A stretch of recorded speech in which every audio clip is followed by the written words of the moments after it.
بسم اللہ الرحمن الرحیم۔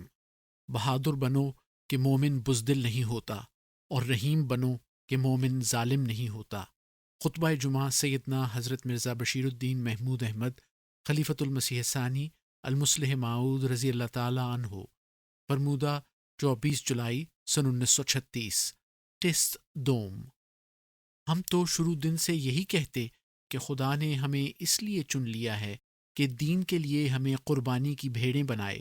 اگر ابتلاؤں کی تلواروں سے گردن کٹوانی ہے، اگر اپنے اور اپنے عزیزوں کے خون سے ہولی کھیلنی ہے تو آؤ، یہ بزدل کا کام نہیں اور ڈرپوک ہمارے ساتھ نہیں چل سکتا۔ حضرت سید عبداللطیف صاحب شہید رضی اللہ تعالیٰ عنہ ہم میں سے ایک فرد تھے اور اس زمانے کے آدمی تھے، مگر آپ نے صحابہ کا نمونہ دکھایا۔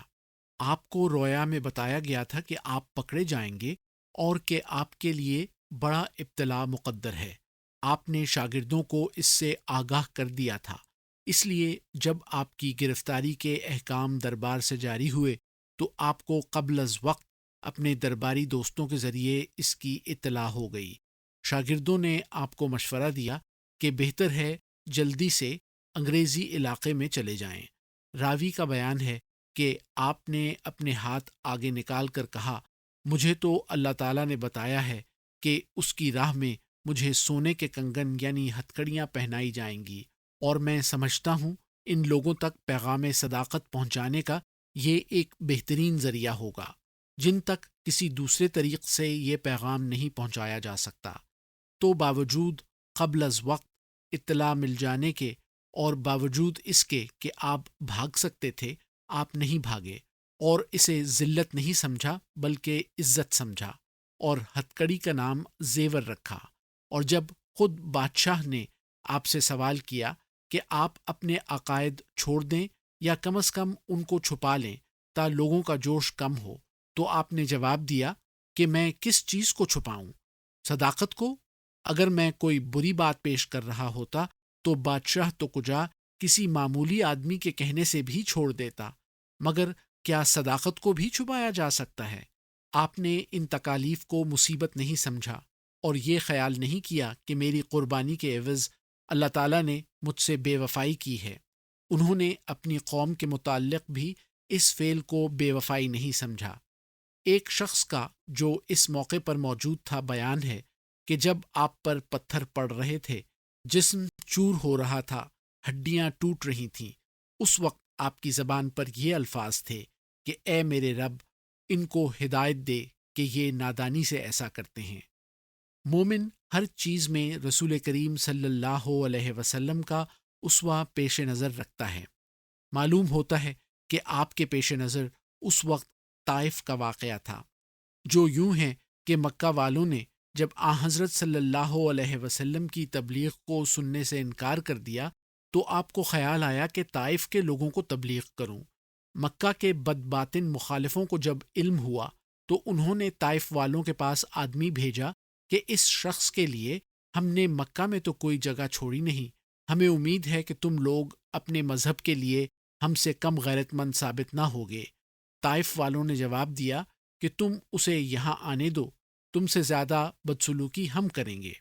رسول کریم صلی اللہ علیہ وسلم جب طائف پہنچے تو ان لوگوں نے دھوکے سے آپ کو ایک جگہ بلایا کہ آپ کی باتیں سنیں گے، اور ادھر شہر کے لڑکوں کو جمع کر لیا جن کی جھولیوں میں پتھر بھرے ہوئے تھے اور ساتھ کتے تھے۔ جب آپ صلی اللہ علیہ وسلم نے وہاں پہنچ کر بات شروع کی تو لڑکوں نے پتھر مارنے شروع کر دیے اور کتے بھی چھوڑ دیے گئے۔ پتھر آپ پر گرتے اور جسم اتھر پر زخم لگتے جاتے تھے اور خون بہتا جاتا تھا۔ آپ صلی اللہ علیہ وسلم واپس بھاگتے ہوئے کسی جگہ دم لینے کے لیے ٹھہرتے تو جسم اتھر سے خون پونچھتے جاتے اور ساتھ ساتھ فرماتے، اے میرے رب، یہ لوگ نہیں جانتے میں کون ہوں، تو انہیں معاف کر۔ بخاری کتاب حدیث الانبیاء، باب حدیث الفعار۔ عربوں میں شرافت کا مادہ تھا، اس لیے دشمن بھی بعض اوقات دل میں درد محسوس کرتا تھا۔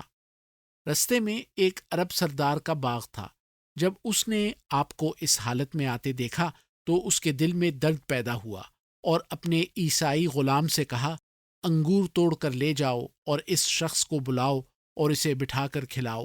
چنانچہ غلام جا کر آپ کو بلا لایا، بٹھایا اور انگور کھلائے، اور پھر دریافت کیا کہ آپ صلی اللہ علیہ وسلم کے ساتھ کیا واقعہ پیش آیا ہے۔ آپ نے اسے ساری بات سنائی اور پھر کہا کہ میں جب طائف سے واپس آ رہا تھا تو مجھ پر جبریل نازل ہوئے اور کہا کہ خدا تعالیٰ نے مجھے حکم دیا ہے کہ اگر تو کہے تو طائف والوں کا تختہ اسی طرح الٹ دوں جس طرح لوط کی بستی کا الٹا گیا تھا، مگر میں نے اسے جواب دیا کہ اگر یہ لوگ تباہ ہو گئے تو پھر مجھ پر ایمان کون لائے گا؟ آپ کی باتیں سن کر عیسائی غلام کی آنکھوں سے آنسو جاری ہو گئے۔ جب اس کے آقا نے یہ دیکھا تو اس کی مذہبی غیرت جوش میں آ گئی اور اپنے غلام کو واپس بلا لیا اور کہنے لگا کہ کیا تو بھی اس کے پھندے میں آ گیا ہے؟ معلوم ہوتا ہے کہ یہی واقعہ حضرت صاحبزادہ صاحب کی نظر کے سامنے تھا، اور آپ نے نہ چاہا کہ آپ کا قدم کسی ایسی جگہ پڑے جہاں حضرت صلی اللہ علیہ وسلم کا قدم نہ پڑا تھا۔ اس واقعے سے یہ پتہ چلتا ہے کہ مومن کو ایک ہی وقت میں بہادر بھی اور رحیم بھی ہونا چاہیے۔ یہ دو جذبات بہت کم اکٹھے مل سکتے ہیں، مگر وہ بہادری حقیقی نہیں ہوتی جس میں ظلم ہو۔ وہ شجاعت نہیں بلکہ تہور ہوتا ہے۔ حقیقی بہادری مومن میں ہی ملتی ہے، کیونکہ اس کے ساتھ رحم کا جذبہ ضروری ہے۔ مومن بیک وقت بہادر بھی اور رحیم بھی ہوتا ہے۔ اگر وہ ایک طرف اپنی جان کو اخروٹ اور بادام کے چھلکے سے بھی حقیر سمجھتا ہے تو دوسری طرف اس کے اندر اتنا رحم ہوتا ہے کہ وہی لوگ جو اس پر ظلم کرتے ہیں ان سے وہ عفو کا معاملہ کرتا ہے۔ ایک واقعہ میں نے رسول کریم صلی اللہ علیہ وسلم پر کفار کے مظالم کا سنایا ہے، جو ایک لمبی زنجیر کی کڑی ہے۔ متواتر 13 سال تک آپ پر یہ مظالم جاری رہے۔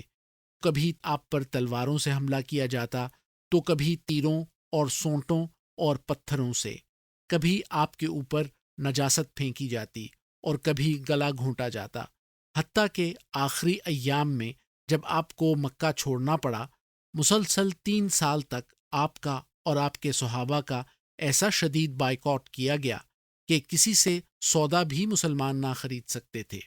حضرت ابو بکر رضی اللہ تعالیٰ عنہ کی روایت ہے کہ اتنی تنگی ہو گئی تھی کہ بعض دفعہ دنوں کھانے کو کچھ نہیں ملتا تھا، پاخانے سوکھ گئے تھے، اور جب پاخانے آتے تو بالکل مینگنیوں کی طرح، کیونکہ بعض اوقات درختوں کے پتے کھا کر گزارا کرتے تھے۔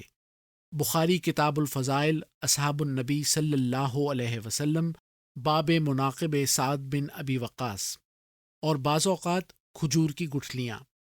احادیث میں ہے کہ حضرت صلی اللہ علیہ وسلم کی چہیتی بیوی جس نے اسلام کے لیے ہر چیز قربان کر دی تھی، یعنی حضرت خدیجہ رضی اللہ تعالی عنہا، ان کی وفات انہی مظالم کے باعث ہوئی۔ ہر شخص خیال کر سکتا ہے کہ جن بی بی کے 20 غلام تھے اور جو لاکھوں روپے کی مالک اور مکہ کے مالدار اشخاص میں سے تھیں، اور جو 20 گھرانوں کو کھانا کھلا کر خود کھاتی تھیں، بڑھاپے میں ان کو کئی فاقے کرنے پڑتے، اور اگر کچھ کھانے کو ملا بھی تو درختوں کے پتے وغیرہ۔ اس وقت ان کی صحت پر کیا اثر پڑا ہوگا؟ چنانچہ اسی تکلیف کی وجہ سے وہ فوت ہو گئیں۔ حضرت صلی اللہ علیہ وسلم کے چچا ابو طالب بھی انہی تکالیف کی وجہ سے فوت ہو گئے۔ ان حالات میں تو ایک عام انسان تو درکنار، بہادر سے بہادر اور جری سے جری انسان کے ساتھ بھی اگر ایسی حالت ہوتی تو اس کے دل کا غصہ انسان بآسانی سمجھ سکتا ہے۔ اگر ایسی ہی وفادار بیوی انہی حالات میں کسی اور شخص کی ضائع ہوتی تو وہ ان وفاداریوں اور قربانیوں کو یاد کر کے اور ان بچوں پر نگاہ ڈال کر جنہیں بے نگران چھوڑ کر وہ دنیا سے رخصت ہوتی، بہادر سے بہادر انسان بھی قسم کھاتا کہ اس صدمے کے عوض قریش کی ہر عورت کو بھی قتل کرنا پڑا تو میں اس سے دریغ نہ کروں گا۔ مگر رسول کریم صلی اللہ علیہ وسلم نے کیا کیا؟